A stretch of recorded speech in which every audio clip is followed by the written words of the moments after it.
கொலை செய்த காயினை தேவன் வெறுக்கவில்லை. கொலை செய்த மோசேயை தேவன் வெறுக்கவில்லை. கொலை செய்த தாவீதை தேவன் வெறுக்கவில்லை. உன்னை வெறுத்து விடுவாரா?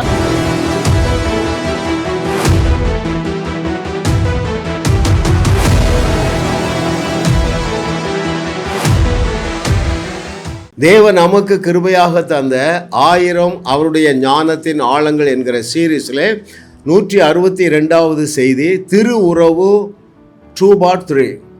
ஆமே பாருங்கள், திருமணம், திரு விருந்து, திரு உறவு, இவைகள் எல்லாவற்றையும் தேவாதி தேவனே இனிஷியேட் பண்ணுறாரு பாருங்களேன்.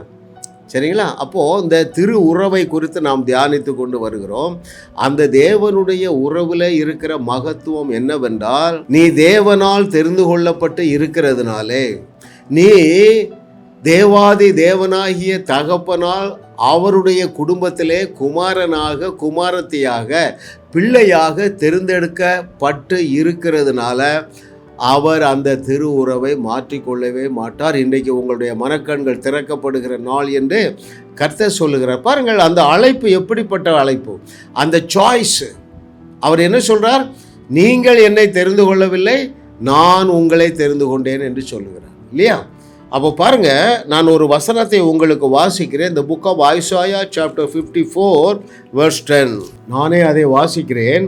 மலைகள் விலகினாலும் பர்வதங்கள் நிலை பெயர்ந்தாலும் என் கிருபை உன்னை விட்டு விலகாமலும் என் சமாதானத்தின் உடன்படிக்கை நிலை பெயராமலும் இருக்கும் என்று உன்மேல் மனதுருகிற கர்த்தர் சொல்லுகிறார்.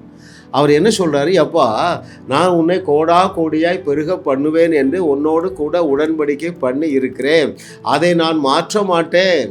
மலையே பெயர்ந்து போனாலும் சரி, நான் உனக்கு வாக்கு பண்ணி இருக்கிறேன் அல்லவா, ஆபிரகாமுடைய பூமி தாங்க முடியாத ஆசீர்வாதத்தை, அதை நான் மாற்றிக்கொள்ள மாட்டேன்.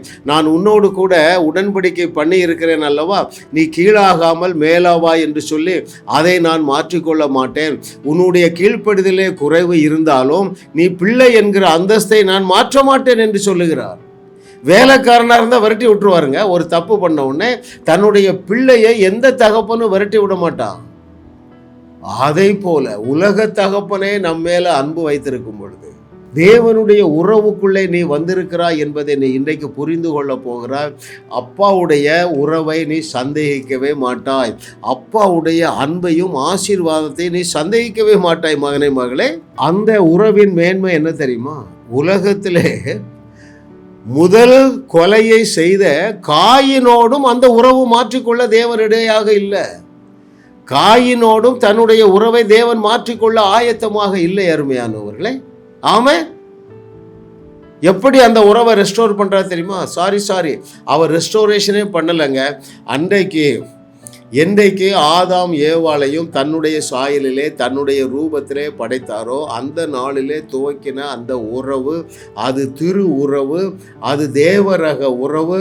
அதை கொலைகாரனாகிய தன்னுடைய சொந்த சகோதரனையே கொலை செய்த காயினோடும் அவர் மாற்றிக்கொள்ளவில்லை. ஆண்டவர் அவனுக்கு என்ன சொல்லுகிறார் என்று சொல்லி வாசிக்கவா? அங்கே ஆதியாகமம் 4வது அதிகாரம் 15வது வசனம் எப்படி பாதுகாக்கிறார் பாருங்கள். The book of Genesis chapter 4 verse 15. அப்பொழுது கர்த்தர் காயினை நோக்கி, காயினை கொல்லுகிற எவன் மேலும் 7 பழி சுமரும் என்று சொல்லி, காயினை கண்டுபிடிக்கிறவன் எவனும் அவனை கொன்று போடாதபடிக்கு கர்த்தர் அவன் மேல் ஒரு அடையாளத்தை போட்டார். Very important. கர்த்தர் அவன் மேலே ஒரு அடையாளத்தை போட்டார். இப்போ நீங்கள் போட்டிங்களா, சிலுவை போடுற மாதிரி அவர் ஒரு அடையாளத்தை போட்டார். ஏன்னா காயினை ஒருத்தரும் தொடக்கூடாது. ஏன்? That is the divine relationship, திரு உறவு. அருமையானவர்களே, ஆமாம். இன்னைக்கு என்ன தலைப்பு? Covenant connection. கேயின் கானானோடு தேவன் கொண்டிருந்த அந்த திரு உறவின் மேன்மையை குறித்து நாம் தியானித்து கொண்டிருக்கிறோம். நீங்கள் தேவனை சந்தேகிக்கப்பட வைக்கிற செய்திகளை கேட்காதீங்க. நீங்கள் ரட்சிக்கப்பட்டிருக்கிறீங்க, தண்ணீரில் மூழ்கி ஞானஸ்நானம் எடுத்துறீங்க, இயேசுவே தேவகுமாரன் என்று ஏற்றுக்கொண்டு விட்டீங்க. உங்களை குற்றவாளியாக தீர்ப்பதற்கு யாருக்குமே உரிமை கிடையாதுங்க. எங்கே ஒளிந்திருக்கிறாய்? நீ பாவி என்று சொன்னது யாரு? நான் சொல்லலையப்பா. முதல் பெற்றோர் பாருங்க, ஏவாளாவது பாவம் செய்தார். ஆதாம் பச்சை துரோகம் பண்ணுறான். ஏன்னா ஆதாம் இடத்துல தான் தேவன் சொல்லுறார், இந்த மரத்தின் கனியை புசிக்காதே என்று சொல்லி. ஆனால் அவன் அப்படி பச்சை துரோகம் பண்ணின இடத்துல என்ன சொல்றாருன்னா, எங்கே ஒளிஞ்சிருக்காப்பா, I am not ready to disconnect the relationship what we have. நானும் அந்த திரியேக தேவனும் ஆதாம் ஏவாளே உன்னோடு கொண்டிருக்கிற உறவை நாங்கள் துண்டிக்க ஆயத்தமாக இல்லை. அவங்க என்ன செய்கிறாரு, தோல் உடை அணிகிறார். இங்கே பாருங்க, காயினுக்கு என்ன சொல்றாருன்னா, அவன் மேலே ஒரு அடையாளத்தை போடுறாரு. என்ன அடையாளத்தை? பாதுகாக்கிற ஒரு அடையாளத்தை போடுகிறார். அப்போ இன்னைக்கு நீங்கள் பாருங்க, இன்னொரு 10 நிமிடங்கள் நீங்கள் குற்ற உணர்வு அடையாதபடி மனசாட்சியிலே தெளிந்த புத்தவர்களாக இருக்கும்படியாக இந்த புக்கை நீங்கள் வாங்கி படிங்க, ரொம்ப முக்கியம். ஜாஷுவா ஜேம்ஸ் ராபர்ட் பிரதர் எழுது, ரொம்ப சூப்பர் புக்குங்க, ஆங்கிலத்தில் இருக்குது. நீங்கள் குற்ற உணர்வுல போய் அவிசுவாசத்தில் சிக்கி கொண்டு இருக்கிறீர்கள். ஏன்? தேவனுடைய உறவு unchanging, unstoppable. It is covenant connection. இந்த ட்ரூத் உங்களுக்கு தெரியாதனால நீங்கள் குற்ற உணர்வுல இருந்து யாரை போல, அந்த இளைய குமாரனை போல, நான் எப்படி திரும்பி போக, எங்கள் அப்பா எப்படி என்னை ஏற்றுக்கொள்வார், எங்கள் அப்பாவுக்கு விரோதமாக இவ்வளவு தவறு பண்ணிவிட்டேனே என்று சொல்லி நீங்கள் பன்றி மேய்க்க போகிறீங்க. இந்த தப்பு பண்ணாதீங்க. உங்களுடைய விசுவாசமாகிய கப்பலை சேதப்படுத்துவது என்ன தெரியுமா? உங்களை குற்ற உணர்வுக்குள்ளே தள்ளுகிற பிரசங்கம் தான். நீ பாவி, நீ பூச்சி, நீ புழு, உருப்படாமல் போயிட்டீங்க. வசனம் என்ன சொல்லுது? நீ நீதிமான், நீ தேவனுக்கு ரொம்ப பிரியமானவன், நீ பரிசுத்தவான், நீ பரிபூர்ணமானவன், இயேசுவே உனக்கு தகுதியா இருக்கிறார், உன்னிடத்திலே பழுது ஒன்றும் இல்லை. ஐயா, இந்த நல்ல வார்த்தையை பேசுகிற பிரசங்கங்களை மாத்திரம் 30 நாள் கேளுப்பா, நீ குற்ற உணர்வு வந்து வெளியே வருவாய். இந்த உறவை குறித்து நீ சந்தேகிக்க மாட்டாய். Dearly beloved, ஸோ நீங்கள் மனதில் வைக்க வேண்டியது என்ன தெரியுமா? உங்களுடைய கீழ்ப்படிதலிலே குறைவு இல்லாமல் இருக்க முடியாது. ஆனால் உறவை அவர் கூட்டுவாரே தவிர ஒருபோதும் குறைத்து கொள்ள மாட்டார். ஏன்? பாவம் பெருகிற இடத்துல கிருபை பெருகுது. மூத்த குமாரன் அப்பாவுக்கு கீழ்ப்படிஞ்சாங்க. ஆனால் அப்பாவுக்கு துரோகம் பண்ணின இளைய குமாரனை தான் மூத்த குமாரனை விட அதிகமாக தகப்பன் நேசித்தான். ஏன்? அது அவருடைய கிருபப்பா. நமக்கு அந்த கணக்கை புரிய வேண்டிய அவசியம் இல்லை. அருமையான மகனே மகளே, ஒரே ஒரு கண்டிஷன், அதை நீ ஃபுல்ஃபில் பண்ணிட்டா, இயேசு கிறிஸ்து தேவனுடைய குமாரன் என்று விசுவாசிக்கிறாய். உனக்கு ஒருவேளை சந்தேகம் இருக்கலாம், நீ ரட்சிக்கப்பட்டிருக்கிறாயா, தேவனோடு எனக்கு உறவு இருக்குதா? 7 நிமிஷம் இந்த செய்தி உனக்கு புரியுது பார்த்தியா? இந்த வார்த்தையை கேட்குற உனக்கு ஒரு ஆசையாக இருக்குது பார்த்தியா? இது போதுப்பா, நீ தேவனுக்கு ஏற்றவன், நீ ரட்சிக்கப்பட்டு இருக்கிறாய். எனவே தேவனால் உன்னை மறக்கவே முடியாது, அவர் உறவை துண்டித்து கொள்ளவே அவரால் முடியாது. ஆதாம் ஏவாளை போல ஒளிந்து கொள்ளாதீர்கள், யூதாஸ் காரியத்தை போல நாண்டு கொண்டு சாகாதீர்கள், இளைய குமாரனை போல பன்றி மேய்க்க போகாதீங்க. அருமையானவர்களே, உறவை சந்தேகிக்க வைக்கிற பிரசங்கத்தை நீ ஒரு 30 நாள் கேட்காம 30 நாள் என்னுடைய செய்திகளை மாத்திரம் கேளு. உன் பிரச்சனை எதா இருந்தாலும் அதை தேடியும் காணாதிருப்பாய் என்று கர்த்தர் சொல்லுகிறார். 30 நாளில் ஒரு 100 செய்தியை கேளு, நான் இலவசமாக உனக்கு அனுப்பி வைக்கிறேன். ஹல்லேலூயா.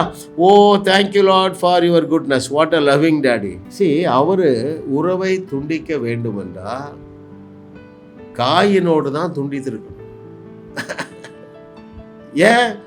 ஆரம்பத்தில் இவனுடைய காணிக்கையை தேவன் ஏற்றுக்கொள்ளவில்லை. இரண்டாவது, தன்னுடைய சொந்த சகோதரனையே கொலை செய்துட்டான். கொலையை உலகத்திற்கு அறிமுகப்படுத்துகிற காயினோடு உறவுல இருந்த தேவன், அது திரு உறவு, divine relationship. No one can snatch you from the hands of the lord, from the relationship of the lord. நீ உன்னோடு கொண்டிருக்கிற தேவ உறவை எந்த ஒரு காரியமும் உன்னை விட்டு விலக்க முடியாது. அது இட்டர்னல், சமாதானத்தின் உடன்படிக்கை, உறவின் உடன்படிக்கை. அது கவனன்ட் கனெக்ஷன். அந்த கனெக்ஷன் வந்து நித்திய உடன்படிக்கையாக ஏற்படுத்தப்பட்டு இருக்கிறது. அருமையானவர்களே, ஆமென். ஹல்லேலூயா. கர்த்தரை தெய்வமாக கொண்ட நாம் பாக்கியவான்கள். இந்த நாளில் மனம் திரும்புங்க. உங்களை கெடுக்கிறதெல்லாம் 90% பாஸ்டர்ஸுக்கு இந்த ரிலேஷன்ஷிப்பை பற்றி தெரியாது. எப்பொழுதும் தேவன் கோபக்கார கடவுளாகவே காட்டுவாங்க. ரைட்? ஸோ என்ன நடந்து விடுகிறது? நீங்கள் சதா குற்ற உணர்வுல இருக்கிறீங்க. மொபைலில் தவறானதை பார்க்குறீங்க, குற்ற உணர்வில் வந்துடுறீங்க. என்ன நடக்கிறது? உங்கள் விசுவாசமாகிய கப்பல் சேதமடைகிறது. சேதமடைந்து என்ன ஆச்சுட்டு? சமுத்திரத்தில் மூழ்கி போச்சு. விசுவாசமாகிய கப்பல் சமுத்திரத்தில் மூழ்கிச்சு. காரணம் அருமையானவர்களே, 90% அதிகமான பிரசங்கங்கள் தேவன் உங்கள் மேலே வைத்திருக்கிற உறவை சந்தேகிக்க வைக்கிறது. அதனால தானே அவன் எங்கே போனான்? பன்றி மேய்க்க போனான். அப்போ எப்படிங்க என்ன நேசிக்க முடியும்?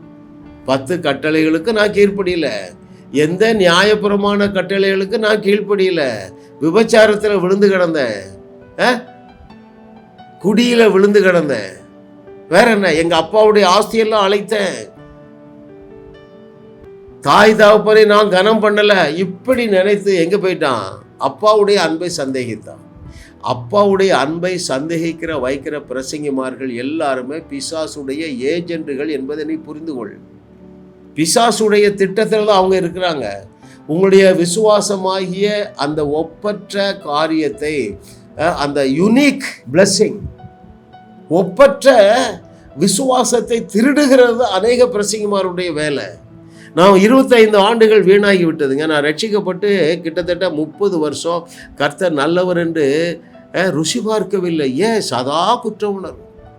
தேவன் எப்பொழுதும் என் மேலே டிஸாட்டிஸ்ஃபைடோ இருக்கிறார், தேவன் எப்பொழுதும் என் மேலே அதிருப்தியாகத்தான் இருக்கிறாருங்கிற பொய்யை ரொம்ப திறமையாக நம்பி வச்சுட்டாங்க. என் வாழ்க்கையெல்லாம் வீணாக போச்சுங்க.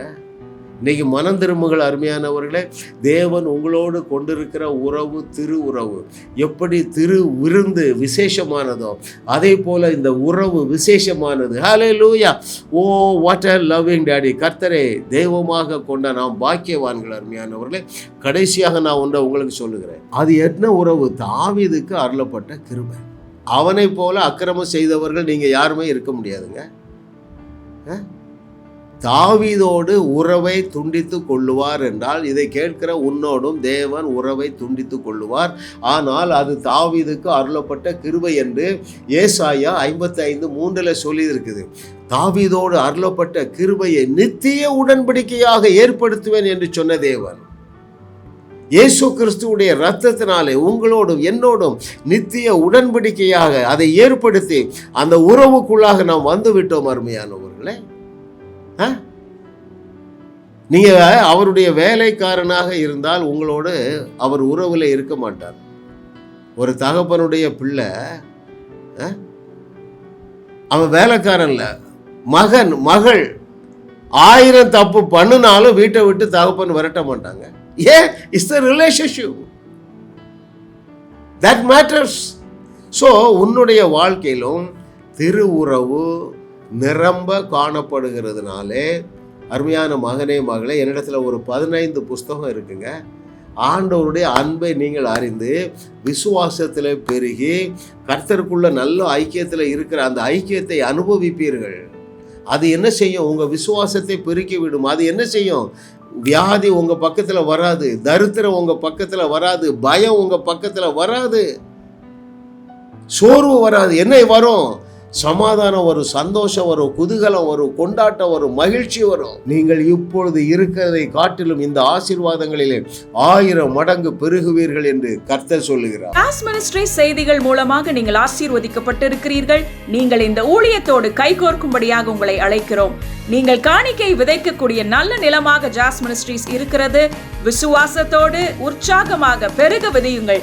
தேவன் உங்களை 1000 மடங்கு பெருக செய்வார்.